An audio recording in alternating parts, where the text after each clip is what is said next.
Imagine you're the best pilot alive. You've flown everything we know how to build.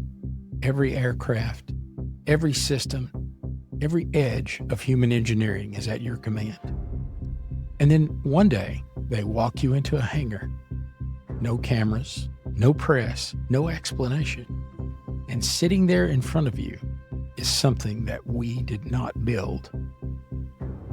You climb inside.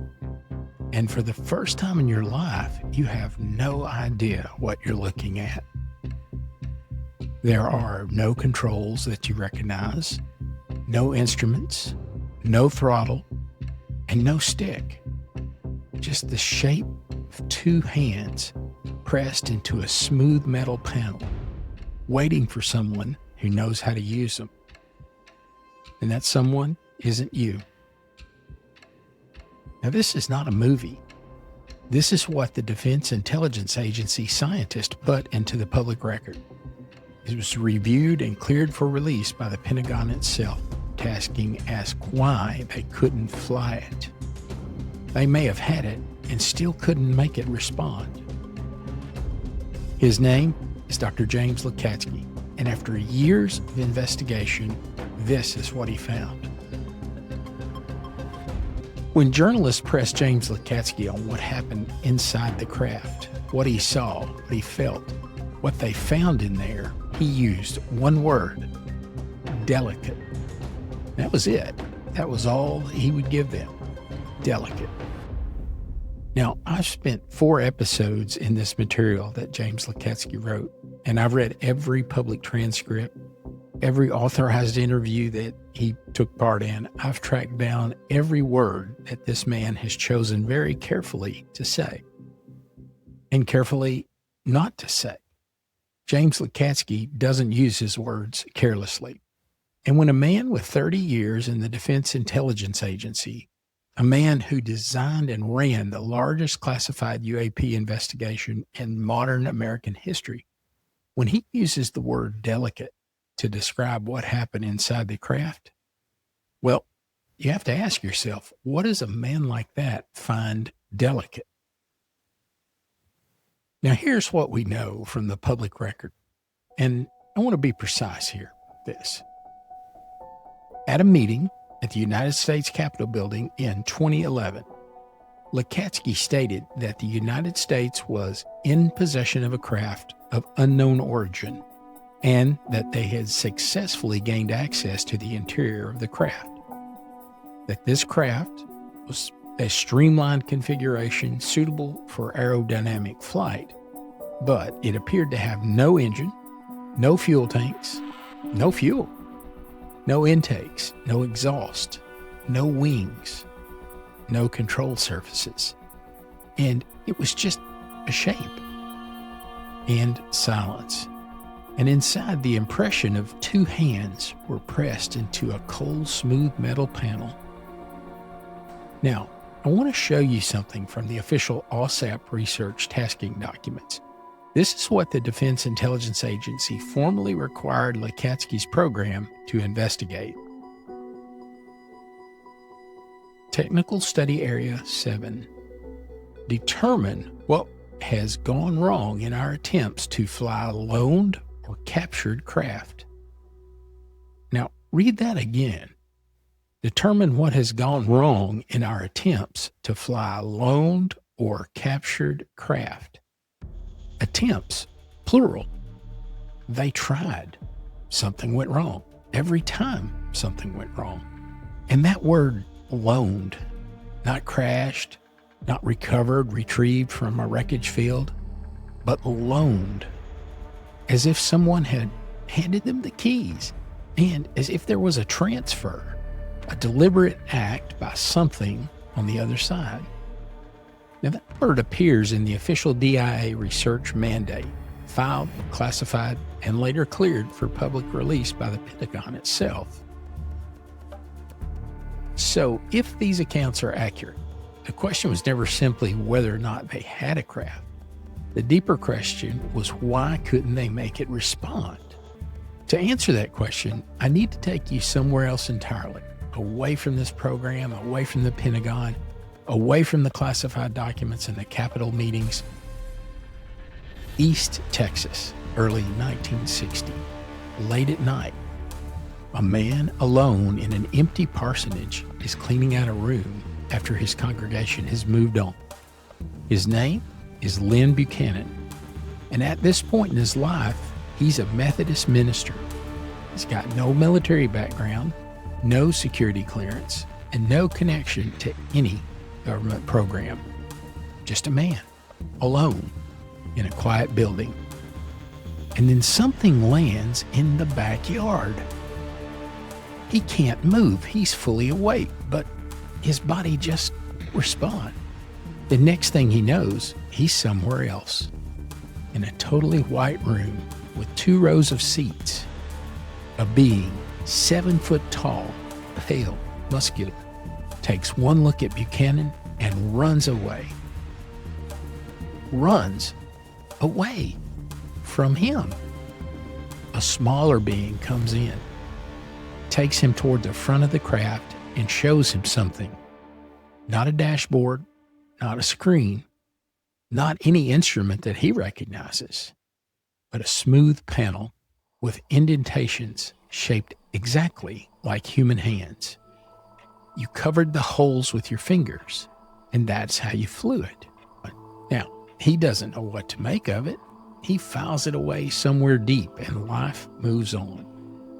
He doesn't recover the memory for 25 years until his wife jokingly asks him, "Did you check the backyard?" And then the whole thing comes back, all of it into his memory, intact. By this point, Buchanan is no longer a minister. He's a U.S. Army sergeant, a remote viewer, and he's stationed at Fort Meade, Maryland, working inside a program that most people don't even know exists. He gives the abduction experience as a blind practice target to his fellow remote viewers. Now, he doesn't tell them what it is, and then they confirm every detail. And then 2 men in suits ask to meet with him, Defense Intelligence Agency. They want to know about the control panel. What did it look like? How did it work? And he demonstrates his hands, the motion, the finger positions, and a man in the corner of the room slaps his leg and goes, "So that's it." Now, think about that. These words from a man in the DIA interview room, "So that's it," implying they had one and they didn't know how to use it. About a year later, Buchanan is walking through a military hangar, just doing routine work, and he stops, and there is a pile of debris, wreckage, parts, and things that don't quite belong. Well, he sees it. There's the control panel. He knows exactly what it is because he's put his hands on one before. He says 3 words out loud. They echo in this metal building. That's from UFOs. And he's thrown out before the echo dies away. Now, here's what I need you to hold on to. Lynn Buchanan never worked for AAWSAP. He never read the Lacatski books, and he had no knowledge of the Technical Study Area 7. No access to what the program documented inside these craft. But what he described in East Texas decades earlier matches the Defense Intelligence Agency's documented description independently and perfectly. Indented handprints on the control panels of the captured craft. A biological interface, a direct physical connection between the pilot and the vehicle. Now, a system that doesn't respond to buttons or switches. 2 worlds. No communication between them, but one single answer. The craft doesn't need a pilot. It needs something a pilot doesn't have. So if the problem wasn't possession and it wasn't skill, well, what was the problem? 1997, 14 years before Lacatski's Capitol meeting, and one of the most powerful intelligence figures in American history says too much on a recorded phone call. Admiral Bobby Ray Inman, director of the NSA, deputy director of the CIA, vice director of the Defense Intelligence Agency, a man who had walked through every door that matters in American intelligence. A NASA researcher named Bob Exler calls him. Inman confirms something that he was possession of the hardware, several craft, in operational condition. And then Exler notices something in how Inman describes them. These vehicles weren't crashed. They weren't recovered from a field of wreckage. They had been given through some form of contact, some form of agreement, something nobody was supposed to know about. The call ends. And then suddenly the phone rings again. Tom King from Admiral Inman's office, and he leaves a voicemail. That voicemail says this: going public with this conversation would be a violation of security laws, also a breach of confidence. Now, that warning call is what I want you to focus on. It's not a threat, but focus on it as confirmation. You don't warn somebody about a conversation that never took place. If Inman was right, the problem was never possession. The problem was compatibility. They had several. They were operational. They were given to us. And still, something went wrong every time we tried to fly them. A man sits down in front of a blank piece of paper. He's handed a target designation. It's just a number, 22610. Now, he doesn't know what that refers to. There's a protocol. He never knows. He never does. Knowing the target would contaminate the data. So he sits and he reaches. His name is Joseph McMoneagle. He spent years doing something the government said officially that doesn't work, while simultaneously they were funding it, classifying it, and deploying it against some of the most sensitive targets on Earth. I want to be clear about why this matters to our question. This is not a skinwalker detour. This is not the consciousness bridge. AAWSAP was testing whether human consciousness could detect what conventional instruments could not detect, whether the mind could go where the hardware couldn't go, and whether that ability might be the key to this whole interface problem with the craft. Target 22610 was Skinwalker Ranch. McMoneagle received the target, and he began sketching the buildings, the layout, the terrain, and it was all accurate, very specific, and it was verified. Now, he identified people on the property, 2 managers, 2 security guards. Everything an AAWSAP team could check, he got right. And then he found a 5th individual, someone the people on the grounds were not aware of and couldn't see. This person was 4'3", had no hair, weighed about 60 pounds, and was attempting communications with the ranch staff. Not clearly, not precisely, but through a way that McMoneagle described it as if it would feel like the people on the ranch, to them, words were coming from above and behind their heads. This is what the Bigelow Aerospace investigators had documented on the ground, independently, without McMoneagle's report.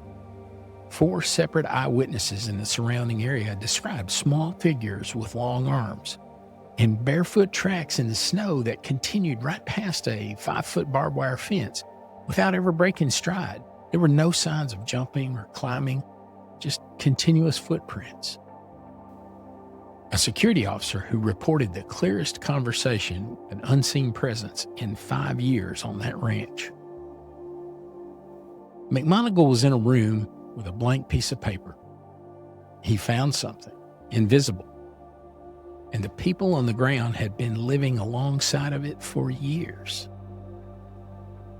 The man who designed that experiment was Hal Puthoff, He run the CIA's remote viewing program for years.